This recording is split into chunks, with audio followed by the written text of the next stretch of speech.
Hey guys, I promised a longer video going into a bit more detail on the 6+ hour process of putting on and getting ready for Dragon Sylus, so here it is. Forewarning, I already had to cut down and speed through so much stuff to try to make this video not overly long, so apologies ahead of time if I don't touch up on something that you maybe were curious about, or if I breeze through something really quickly. Obviously, if there is something that you did have a question on, feel free to message me, comment down below, ask away. I'll try my best to answer it and get back to you. But without any further ado, let's get into it. So prep actually usually starts the night before with body paint and or the magnets that I use to keep my chest and shoulder pieces on. Back when I first did everything the morning of, that's when it truly took like 5 or 6+ hours from start to finish.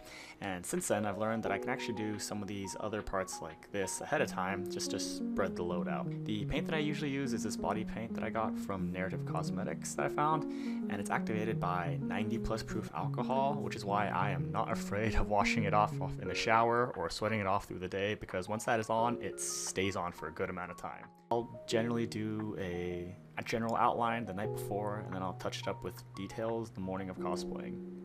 For the chest and shoulder pieces, I have these small neodymium magnets that I attach to the inside of the actual armor pieces. To attach them to my body, I just line the piece up with where I want it to sit, and then I use KT tape to tape down the corresponding magnet that the piece will actually connect to. So, day of, I'll be up by maybe like 5 or 6, go to the gym for a bit, come back, shower, then start touching up and finishing the body paint, and double check the magnets are still lined up. Once that's finished, I can move on to makeup. Now, for makeup, I'm not gonna lie, I'm no pro. I just do what I've learned throughout the years and countless times of cosplaying Sylus, honestly. You know, I'll do my primer, foundation, concealer to start it off, set that with spray, and honestly, while it's drying, something new that I did this AX was, so my friend wanted to try taping my face, so here they're helping me tape up my brow line. I don't know why I never really taped my face before. Maybe it was just something that I saw as like an extra step and didn't want to be bothered with it. But I did really like the end result for it, because I even did it for the Ikasu event the day before, so it's definitely something that I might incorporate more in the future for even other cosplays. Oh, I forgot to mention, but another thing that I do at the beginning versus halfway through the process that you might see from other cosplayers or cosplayer tutorial videos is I put my contacts in at the very start. So I have very poor eyesight, so unless I have my glasses or prescription contacts in, I can barely see anything in detail. So I'd rather put on my colored contacts at the beginning instead of my normal ones first, and then having to switch out halfway or putting them on after the makeup. So that's why whenever you see me, if you ever see me doing makeup, I will always have my whatever prescription colored contacts for that character already in from the very start. So, pretty standard makeup for a Sylus, in my opinion. Contouring a sharp jawline, cheeks, deepening the sunken eye effect with good eyeshadow. I will say the one thing that I do focus extra on with Sylus is really trying to get that stretched out, elongated inner eyeliner that he has. I actually have the AX Sylus giveaway bag off camera here that I just kept referencing all weekend whenever I was doing Sylus makeup, because it just has the perfect close-up of his eyes. But yeah, eyes, outlining the mouth, philtrum, and once that's done, I hand myself off to my friend for final touches. When I say most of what I do for makeup is stuff I've learned, this is what I mean. My sister, exes, friends, everyone who's kind of known me throughout the years, all have taught me different things about makeup, and I learn and apply what I want and where it's needed. This time, my friend is teaching me how to do like a much darker and sharper nose contour to give that edgier vibe for an outfit like Dragon Sylus. So they're just doing that, as well as touching up anything else that they feel like doing. And once that's done, we can finally move on to putting everything else on. Now, there's a pretty specific order that I need to put everything on. Obvious part is that some parts go underneath others, etc., but also I slowly lose more and more mobility the more pieces I put on. So I have to put everything on in a way that things that take more dexterity and precision to put on go on first, and parts that I can just slip on, those can be put on later. First up are the pants and the left arm sleeve that hold the large shoulder armor. This has to go on first because there's a sling that goes around my neck to hold the sleeve, which holds the weight of the armor on. And so I need to put this on before my wig, since my wig will have the horns on him that makes slipping that sling over it very hard. Speaking of the wig, each time that I make a new wig for Sylus and use it for Dragon Sylus, I need to cut these slits in the wig to allow the clips in the horns to lock in. If I just clipped it onto the hair, they just slip off eventually, so I've resorted to just clipping them into the wig itself, and since then they have never slipped.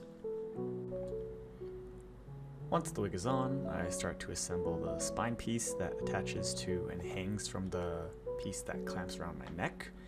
The neck part does need some way to hold it closed so it doesn't just open and fall off, so what I do is sew and pass a string between the two front bits to hold it shut. There are actually 2 holes underneath the tips of the 3D print that seem to mean that it was meant to hold some sort of clasp or something to hold it shut that way. And I've tried various solutions, like either gluing the sides and the back down onto my skin or passing a wire for a stiffer option between the front loops. But using string is kind of what I settled on, since it's quick, it's easy accessible, and also gives enough give and flexibility that I'm not just locked in with this thing clamped around my neck. I can do it alone, but obviously with friends around to help, it is much easier and quicker, so I employ their help whenever I can. Around this time, I also start to work in gluing on little bits that go on my face and chest and around the center gem. For the really small diamonds and the shard pieces that are scattered across the chest, I can just use eyelash glue. It dries transparent, sticks really well, and it's generally pretty mess free. For the larger face pieces, I have to use something a bit stronger, so I resort to using spirit gum. I might also add some of that spirit gum to the shoulder and chest pieces if I feel I want something stronger holding the armor on.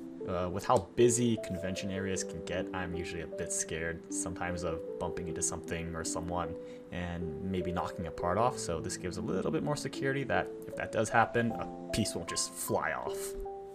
Then after that, we got his tail, my friend being goofy, putting on the waist part that holds all the straps and belts.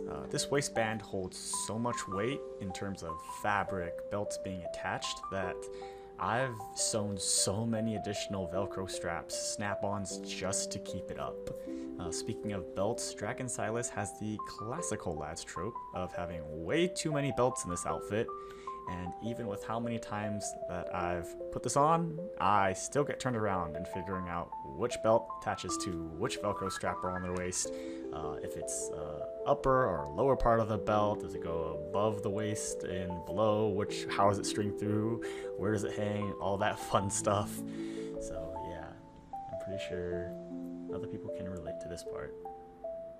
And now before I start losing arm mobility, I just throw in the leg armor, which just slips on and holds itself up via just how solid it is and sits on my legs. I put on my boots, and I've actually opted out of the boot covers. I made boot covers that look like the lizard dragon feet, but I stopped wearing them for a while now since they're just additional weight. They're kind of clanky and loud, and not gonna lie, I feel like people don't really look at my feet too much.